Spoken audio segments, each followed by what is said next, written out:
Yo everybody, what's going on? This is Keegan from Kman Reviews, and here we are rounding out year-end list for 2021. This is my top 15 favorite albums of 2021. It was extremely difficult to narrow this list down to 15 because I didn't really want another 40-minute video like last year's best albums that I did. So it was a bit of a struggle to make some omissions, but I did end up keeping 5 honorable mentions, so without any further ado, let's just dive right in. In no particular order, here are the honorable mentions. Starting off, we got Foo Fighters with Medicine at Midnight. I've seen a lot of people express disdain for this record as longtime fans, and I can understand why, but for someone who's on the more casual side of their fandom, I think Medicine at Midnight is honestly one of the best things the band has done in a long time.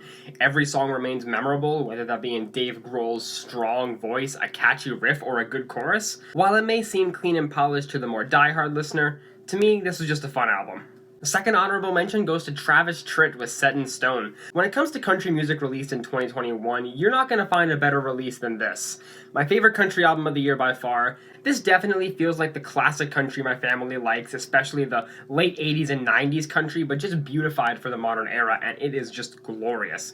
Travis has a very warm rumble to his vocals. It's very comforting and really lights up a lot of these more gentle, campfire-y tunes, but can just as easily make a bonfire like the opener Stand Your Ground. Such a great album, highly recommend checking it out. Third honorable mention goes to Pop Evil with Versatile.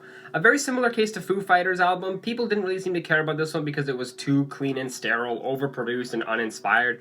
But honestly, this is an amazing punch of an album to me in the same way the last Architects album was. The riffs are guttural, the vocals are smooth and enjoyable, but can still growl over these melodic metal instrumentals.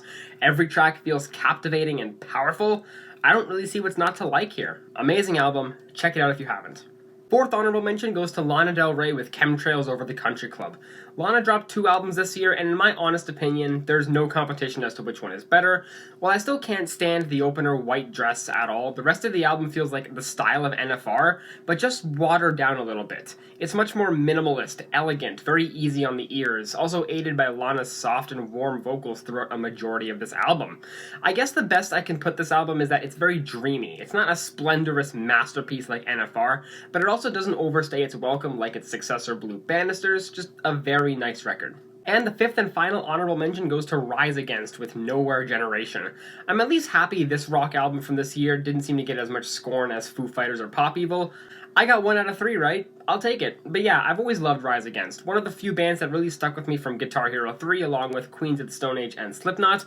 I've been following their music a lot longer than most artists, period, even some of my favorite bands today. If I ever need my dose of high-octane, punchy, and conscious punk, these guys always deliver, and Nowhere Generation is one of the strongest home runs in this band's catalog since maybe Appeal to Reason in 2008? This band just makes their music seem so effortless and easy, while still speaking out about environmentalism, pro-democracy, and just doing so in an elusive way that's not so in-your-face and is also not outright cynical. I haven't been disappointed by Rise Against at all. Nowhere Generation is an amazing release. Even if it's just on honorable mentions, this album is incredible. And now it is time to begin the actual list. Coming in at number 15, we have 21 Pilots with Scaled and Icy. Probably one of the most controversial takes on my list this year, but I've said it before and I'll say it again, Scaled and Icy is an incredible record to me. If you want to go see my full thoughts on this album and all of its 15-minute glory, link to the description for that. Right here, I'm just going to keep it brief. Love this album, love how fun and carefree it is, certainly the most carefree project in the band's catalog. Love the retro direction the band went in, spawning some of my personal favorite songs from them, period, like The Outside, Formidable, or the single Shy Away, which also made my top singles list. But even still, this band can dive deeper than the neon visage this album plays up. Good Day being one of the most deceptive songs in the band's discography, and Redecorate being a beautifully existential track, dealing with the tough realization of how these protagonists' death will affect their respective families and friends. There's something for everyone in this record. A lot of amazing tracks, catchy melodies, and still manages to sound like 21 Pilots. Great album. Number 14 goes to Genevieve Jade with I'm Not Who You Think I Am. Another album I did a full-length review on, actually the most recent album review on the channel, link in the description to my full thoughts, but this was an amazing singer-songwriter record, not a single miss on here. Hospital almost has a country twang to it. Run is a grimy, sludgy song, gives me Janis Joplin vibes. Just Drinking Tea is like a folk shanty. It's very captivating. There's a very impressive amount of variety sprinkled throughout the record that I wasn't expecting to run into, but I'm very pleased with it all the same. Plus, Genevieve's vocals are feathery, delicate, and really help to give these tracks an emotional and noteworthy punch that wouldn't have been the same with pretty much any other vocalist. Amazing album. Do yourself a favor and go check it out. You won't regret it. Number 13 goes to Tyler Shaw with his self-titled album, an album that has actually grown on me more and more with repeated listens. I've always been a massive fan of Tyler Shaw's style of pop music. While sure, a lot of the time it may be pretty standard, but it's his voice and his ability to ride a beat that push him above his contemporaries for me. And his voice has not deterred in the 6 years I've been listening to him at all. And plus, there's actually a decent amount of ambition on this record, most notably in the album highlight North Star being a pop rock slapper with genuine bass, punchy drums. It was one of my top singles of the year after all. Sex on the Beach has a very pleasing key melody to go along with the stamping rhythm, and Worse for Me is one of the most tender, emotional ballads I've heard all year. I'm sure to most people this may just come off as another standard forgettable pop listening experience, but as a longtime fan of Tyler Shaw, I'm just so happy to see he's evolving as a musician and a songwriter, but still keeping a firm grasp as to what made him enjoyable at the start of his career. Great album. Number 12 goes to Amy Shark with Cry Forever. One of the many surprises this year for me. I did not expect to like this album as much as I did, but there was just a lot here that I really connected with. I wasn't familiar with Amy Shark at all before diving into this album, but this album had the right amount of catchy, groovy, yet still heavy pop music that I've been looking for. The big standout to me was Everybody Rise, with the plucky string melody, a powerful chorus, and a wonderfully appropriate vocal effect. Come On with Travis Barker, to my surprise, wasn't actually a punk song, but instead a ballad with thunderous percussion to fit the sweeping, palpable emotion resonating throughout the track. Certainly one of the biggest underdogs in terms of pop albums this year for me. Had a lot of great experiences with this album going back through it many times, and consider me a new fan. Number 11, just barely missing out on the top 10, is Laura Mvula with Pink Noise. Speaking of amazing pop albums that I am now a fan of the respective artists, to be honest, I was going to skip over this album until I got the request to listen to it, which I did, and I have not looked back since. This has been in my fairly regular rotation ever since because I'm always a sucker for some good 80s influenced synth pop, and this album has some of the absolute best I've heard in years. For example, Got Me sounds like a song ripped straight out of the 80s, an R&B pop jam that really should be getting so much more attention. Other album highlights here include the title track Pink Noise with that descending bass and flashy synth accompaniments, Conditional with its soaring, confident chorus, amazing brass, but then the understated and trudging verses come with a grimy bass, and the truly magical masterpiece, Magical, and that is opulent synthetic bliss, truly a song you could listen to forever. It actually came as quite a surprise to me that this didn't break the top 10, but I just had better experiences with the 10 albums later. Still, listen to this album if what I've said sounds interesting, you won't regret it. Kicking off our top 10 here, we have Tyler the Creator with Call Me If You Get Lost. Yeah, y'all knew this was going to be on here somewhere. I don't think there's been a list this year that this hasn't been on, and for good reason, because this album is damn incredible. In my opinion, it's not his greatest, but damn it, it's a close second. Certainly his sharpest and smartest album, though, highlighted by a lot of warm and unique production choices, but it's all still firmly rooted by Tyler and his swarming humor, and also raised even higher by DJ Drama's charismatic hype man presence across the album. When it comes to tracks, there's no bigger highlight for me than the monstrous 10-minute two-parter of Sweet / I Thought You Wanted to Dance, with its very sugary synth and a smooth pop rap flair. Also gotta give some love to the opener Corso, certainly sets the bar very high for the album as one of the most gritty, punchy bangers in a while. What's Your Name with Youngboy and Ty Dolla $ign has a buttery R&B beat featuring Tyler doing some amazing sing-rapping and perfectly fitting Ty Dolla. Hot Wind Blows with Lil Wayne has an amazing woodwind melody that I could never get tired of, as the transition between the two rappers is so effortless, and Rise being a very easy fusion of pop, rock, and rap all in one cohesive package. It'll be really fascinating to see how Tyler evolves in the coming years. He's been on an acclaimed streak of 3 now, and I can only hope he can make it 4 and many, many more. Number 9 goes to Billie Eilish with Happier Than Ever. This one came as a bit of a shock to me because I wasn't expecting to return to so much of this album since it came out. And what I think really helped to solidify that enjoyment is just how much maturity and growth and experimentation on this album. The latter is probably the strongest on songs like Billy Bossa Nova, literally just what the title would suggest, trying her hand at bossa nova. But the maturity, it's like this and her debut album are two entirely different pieces of music from two different dimensions. Of course, there's the outlier that feels like it could have fit on the debut. The single Therefore I Am and the ballad Halley's Comet are probably the best examples of that, but I just can't get over the growth and the pride in some of these songs. Goldwing is a full-on church choir experience. Your Power is meant to be an open letter to the people criticizing body images and abusing power in relationships over this stunning ballad. And of course, the climactic title track building up from another muted acoustic ballad to a fiery rock explosion. That is just as potent on the 20th time around as it was the first time. Even the interlude, Not My Responsibility, which I don't usually care for interludes too much, this one just felt like so much, confronting the people who were trying to have a say and decide her worth based on her body and her image. It's amazing. This album is amazing. Billie outdid herself with this one, and I am so excited for what may be coming in her future. Number 8 goes to Jake Bugg with Saturday Night, Sunday Morning. Wasn't expecting to like this album nearly as much as I did when I first heard it, and I also didn't expect it to get this high on my re-listening. But man, this is just one of Jake Bugg's best albums in a while, and it's all thanks to a sense of experimentation and life that's been pumped into this that was lacking on some of his previous efforts, along with a tasteful amount of genre combinations. Some great ballads appear on this album. The closer, Hold Tight, with its folky plucking, is one of the best ones here. Plus, tracks like Kiss Like the Sun and Screaming present a rougher, almost bluesy rock style, especially on the former. And there's some amazing pop cuts here as well, like About Last Night with its slow yet bubbly rhythm that's just as much vibe as it is jam.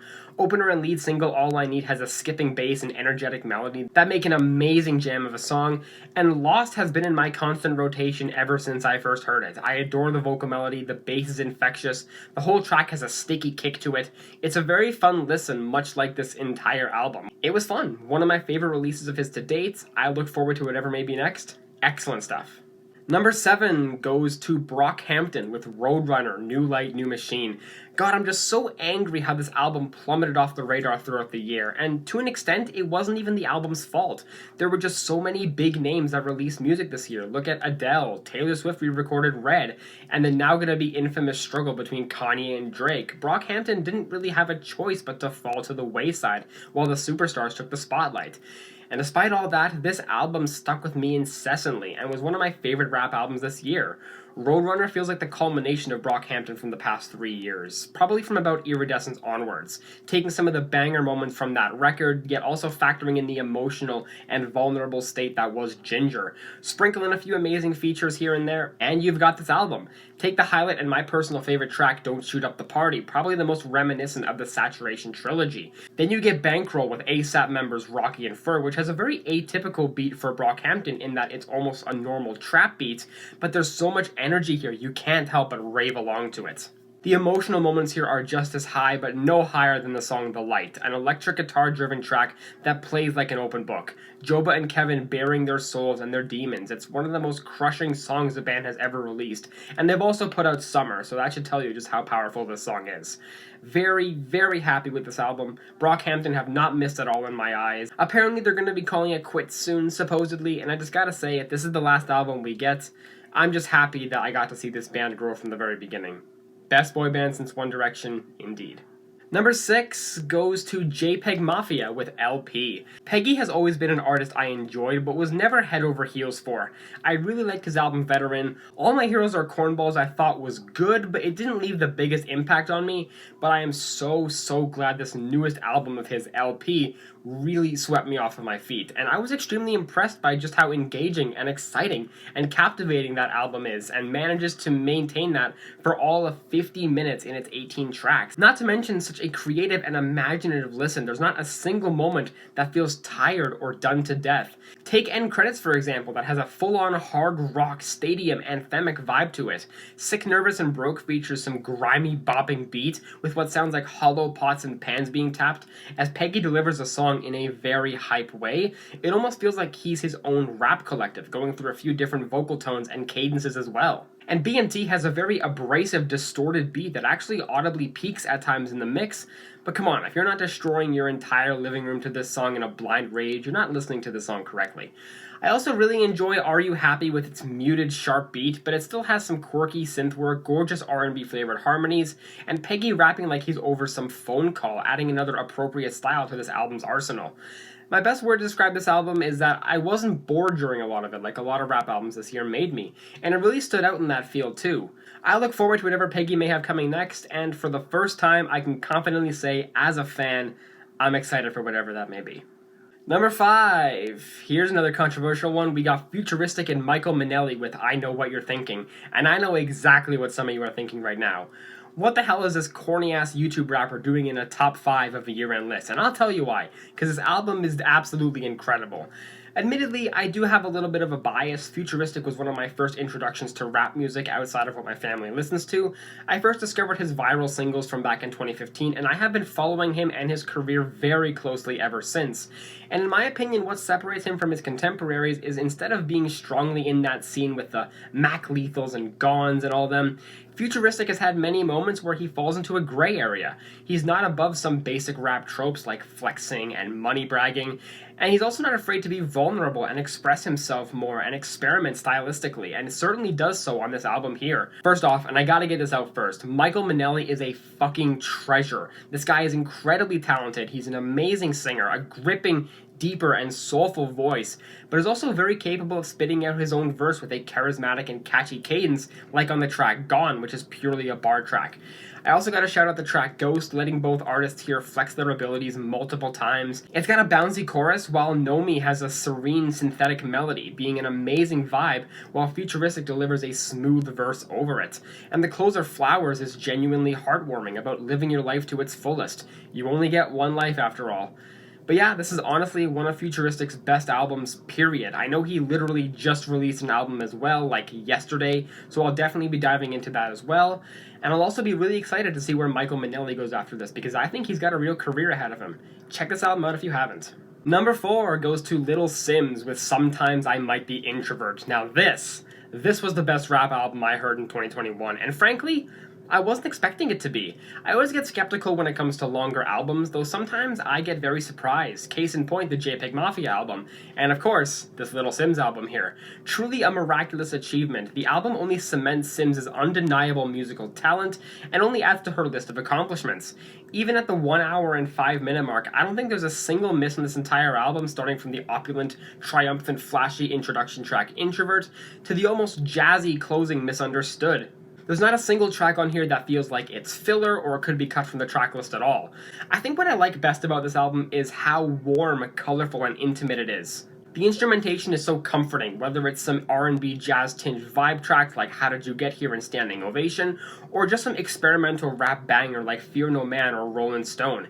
Everything here hits. Even the interludes, which I'm not usually crazy about 90% of the time, they add their own little punches and transitions into this record, and don't just feel like random instrumental breaks just because. I am just so unbelievably impressed with this album, and I'm actually really curious to see how well this could hold in the future, because with how many people seem to be praising this album as well, I think this could become a classic in the years to come. Great stuff here. Number 3 goes to LP with Churches. Now this one may come as a bit of a surprise to pretty much everybody, since I did not talk about this album at all this year, and that's because it came out right in the beginning of December, just late enough to qualify for my lists. And I was going to put it on my December review recall, but I wasn't expecting to be so enamored with this album. A little bit of backstory. When I first got my Apple Music subscription for the first time, I went hog wild with listening to anything new I could find. I scavenged through the new releases every single week looking for something, and a lot of those artists have continued to stick with me through this day, one of them being LP when she released the album Forever For Now in 2017, and I loved it.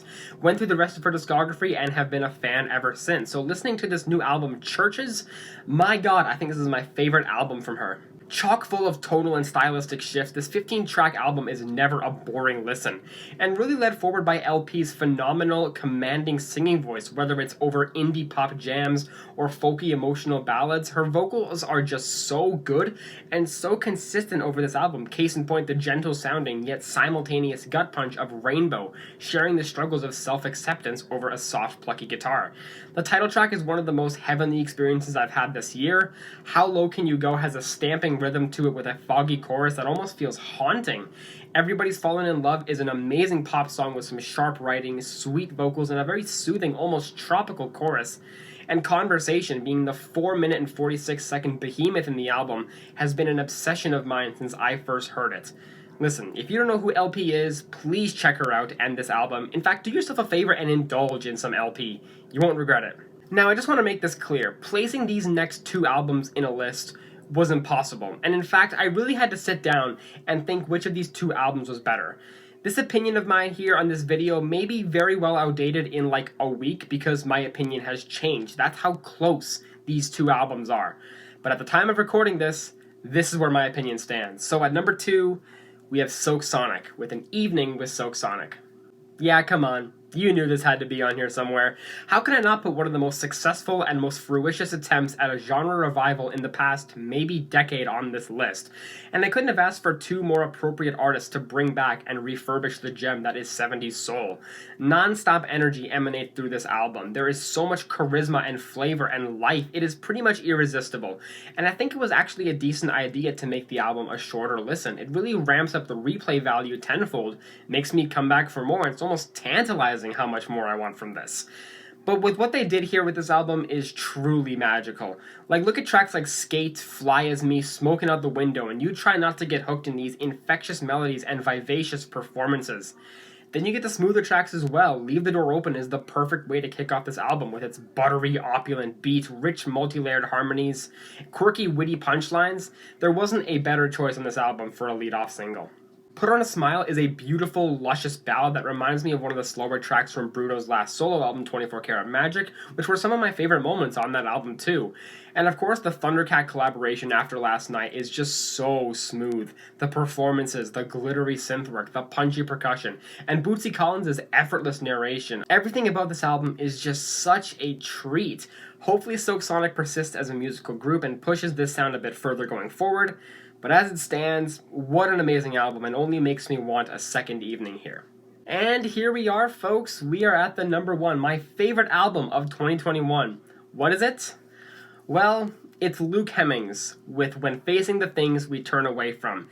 Here's the big reveal. This album, oh my god, this album is something special for me. Never before have my expectations been so drastically shattered with an album I already anticipated to be great. But suddenly, out of nowhere, Luke Hemmings, lead vocalist of 5 Seconds of Summer, teased his solo debut and simultaneously released one of the best things associated with the band ever. And it likely will stay that way for a long time, with releasing one of the best damn things I've heard in years. And it all starts with that piano on opener and lead single's Starting Line, a resounding, soaring, triumphant banger, a practically perfect song with massive crescendoing choruses, impassioned vocals, yet a real emotional undertone that exposes itself on the verses, a song that genuinely gives me chills when I hear it.